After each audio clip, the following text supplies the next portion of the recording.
ஊற்றி வச்சு எண்ணெய் காஞ்சிடுச்சு. கடுகு போடுவோம்.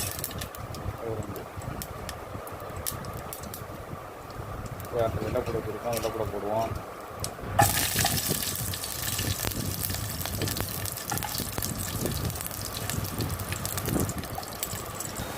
ஒரு 3 பச்சை மிளகாய், கலருக்கு மஞ்சள் போடுவோம். கலருக்கு கொஞ்சம் கலருக்கு காரம் போடுவோம். ஒரே ஒரு வத்தல், கொஞ்சம் கடலைப்பருப்பு, சும்மா ஒரு அரை கை, கொஞ்சம் மல்லித்தூள்,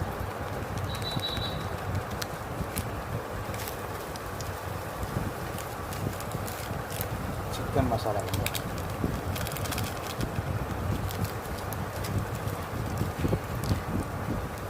கரம் மசாலா கொஞ்சம், உரப்பு காரத்துக்கு தேவையான தண்ணி கொஞ்சம் ஊற்றிக்கிறோம். ரொம்ப வேணும். சரி, நாங்கள் கிண்டதான் போகிறோம். கிண்டல் மாதிரி பண்ண போகிறோம். நல்லா இருக்காது. அரிசி ரெடியாக வச்சுங்க. கரைக்கு வச்சுருவோம். சாதம் அரிசி போட்டாச்சு. 1 கிளாஸ் போட்டாச்சு. பார்த்துக்குவோம். வேகலாம்.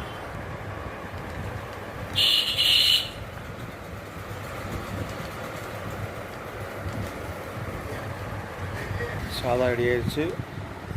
பிரியாணி என்ன கரைசல்னு சொல்லலாம். வெள்ளைப்பூடு, பச்சை மிளகா, கரம் மசாலா, மல்லித்தூள், மஞ்சள், மஞ்சப்பொடி, மிளகா பொடி போட்டிருக்கு. வத்தல் போட்டிருக்கோம். எல்லாம் இது வந்து ஒரு கரைசல் மாதிரி வந்து கடலக்கொட்டை போட்டிருக்கு. நிலக்கடலை போட்டிருக்கு. எல்லாம் கரைச்சி ஒரு சாப்பிட்டு பார்ப்போம். டேஸ்ட் எப்படி பார்ப்போம். டேஸ்ட் எப்படின்னு பார்த்து சொல்கிறேன். நீங்களும் ட்ரை பண்ணி பாருங்கள். வாழ்த்துக்கள். பிரியாணி மசால் கரைச்சல். புளி சாதம் மாதிரி, லெமன் சாதம் மாதிரி இது ஒரு கரைச்சல். பட்ஜெட் கம்மியாக இருக்கிறவங்க இதை சாப்பிட்டுக்கலாம். ரொம்ப வித்தியாசம் இல்லை. பிரியாணி டேஸ்ட் இருக்குது.